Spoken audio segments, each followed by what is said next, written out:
जय हो श्री कृष्ण भगवान। श्री कृष्ण भगवान तीसरे अध्याय में कहते हैं, हे अर्जुन, जो पुरुष मन से इंद्रियों को वश में करके अनासक्त हुआ समस्त इंद्रियों द्वारा कर्म योग का आचरण करता है वही श्रेष्ठ है। तो शास्त्र विहित कर्तव्य कर्म कर, क्योंकि कर्म ना करने की अपेक्षा कर्म करना श्रेष्ठ है तथा कर्म ना करने से तेरा शरीर निर्वाह भी नहीं सिद्ध होगा। यज्ञ के निमित्त किए जाने वाले कर्मों से अतिरिक्त दूसरे कर्मों में लगा हुआ ही यह मनुष्य समुदाय कर्मों से बंधता है। इसलिए हे अर्जुन, तो आसक्ति से रहित होकर उस यज्ञ के निमित्त ही भली भांति कर्तव्य कर्म कर।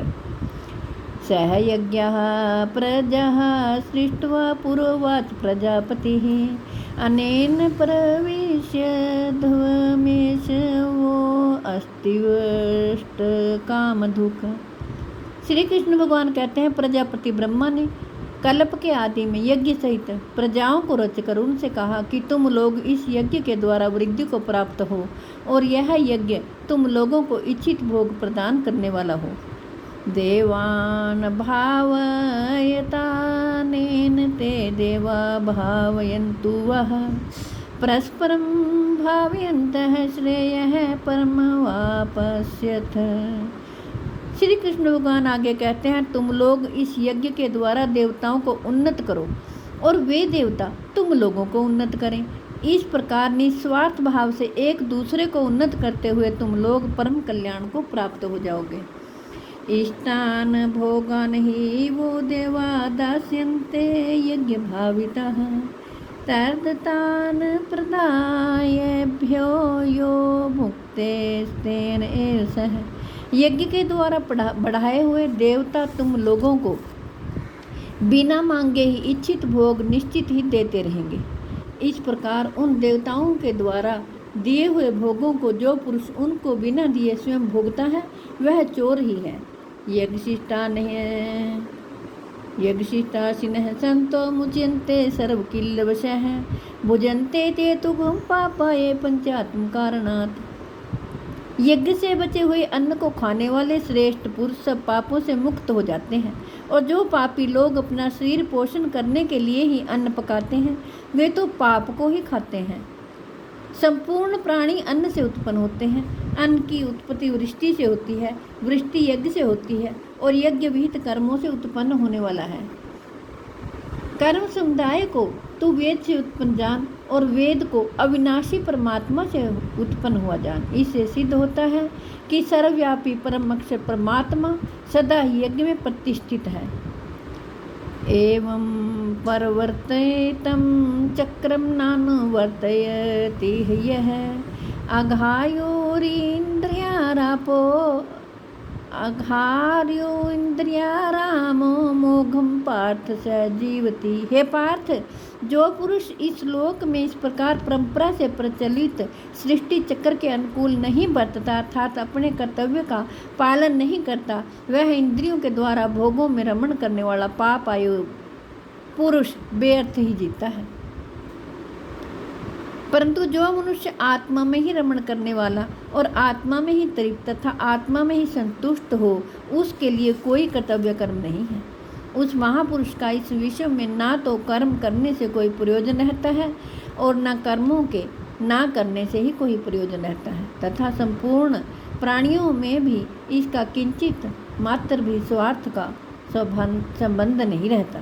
इसलिए तू निरंतर आसक्ति से रहित होकर सदा कर्तव्य कर्म को भली भांति करता रहे, क्योंकि आसक्ति से रहित होकर कर्म करता हुआ मनुष्य परमात्मा को प्राप्त हो जाता है। जनक आदि ज्ञानी जन भी आसक्ति रहित कर्म द्वारा ही परम सिद्धि को प्राप्त हुए थे। इसलिए तथा लोक संग्रह को देखते हुए भी तू कर्तव्य कर्म करने के ही योग्य है, अर्थात तुझे कर्म करना ही उचित है। श्रेष्ठ पुरुष जो जो आचरण करता है अन्य पुरुष भी वैसा वैसा ही आचरण करते हैं। वह जो कुछ प्रमाण कर देता है समस्त मनुष्य समुदाय उसी के अनुसार बरतने लग जाता है। हे अर्जुन, मुझे इन तीनों लोकों में ना तो कुछ कर्तव्य है और ना कोई भी प्राप्त करने योग्य वस्तु अप्राप्त है, तो भी मैं कर्मों में ही बरतता हूँ। क्योंकि हे पार्थ, यदि कदाचित मैं सावधान होकर कर्मों में ना बरतूं तो बड़ी हानि हो जाए क्योंकि मनुष्य सब प्रकार से मेरे ही मार्ग का अनुसरण करते हैं। इसलिए यदि मैं कर्म ना करूं तो ये सब मनुष्य नष्ट भ्रष्ट हो जाएं और मैं संकटता का करने वाला हूँ तथा इस समस्त प्रजा को नष्ट करने वाला बनूं। हे भारत, कर्म में आसक्त हुए अज्ञानी जन जिस प्रकार कर्म करते हैं, आसक्ति रहित विद्वान भी लोक संग्रह करना चाहता हुआ उसी प्रकार कर्म करे। परमात्मा के स्वरूप में अटल स्थित हुए ज्ञानी पुरुष को चाहिए कि वह शास्त्र विहित कर्मों में आसक्ति वाले अज्ञानियों की बुद्धि में भ्रम अर्थात कर्मों में अश्रद्धा उत्पन्न ना करे, किंतु स्वयं शास्त्र विहित कर्म का समस्त कर्म करता हुआ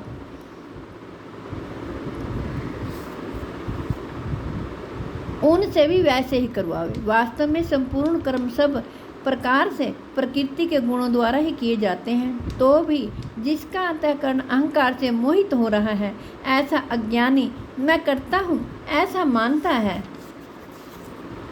परंतु हे महाबाहो, गुण विभाग और कर्म विभाग के तत्व को जानना चाहिए। ज्ञान योगी संपूर्ण गुण ही गुणों में बरत रहे हैं ऐसा समझकर उनमें आसक्त नहीं होता। प्रकृति के गुणों से अत्यंत मोहित हुए मनुष्य गुणों में और कर्मों में आसक्त रहते हैं। उन पूर्णतया ना समझने वाले मंद बुद्धि अज्ञानियों को पूर्णतया जानने वाला अज्ञानी विचलित ना करे। मयि सर्वाणि कर्माणि सन्न्यस्याध्यात्मं चेतसा निराशीर्निर्ममो भूत्वा युधस्वभिगतज्वरः। मुझ अंतर्यामी परमात्मा में लगे हुए चित्त द्वारा संपूर्ण कर्मों को मुझ में अर्पण करके आशा रहित, ममता रहित और संताप रहित होकर युद्ध कर। जो कोई मनुष्य दोष दृष्टि से रहित और श्रद्धा युक्त होकर मेरे इस मत का सदा अनुसरण करते हैं, वे भी संपूर्ण कर्मों से छूट जाते हैं। परंतु जो मनुष्य मुझ में दोषारोपण करते हुए मेरे इस मत के अनुसार नहीं चलते हैं, उन मूर्खों को तो संपूर्ण ज्ञानों में मोहित और नष्ट हुए ही समझ। जय हो श्री कृष्ण। हे कृष्ण गोविंद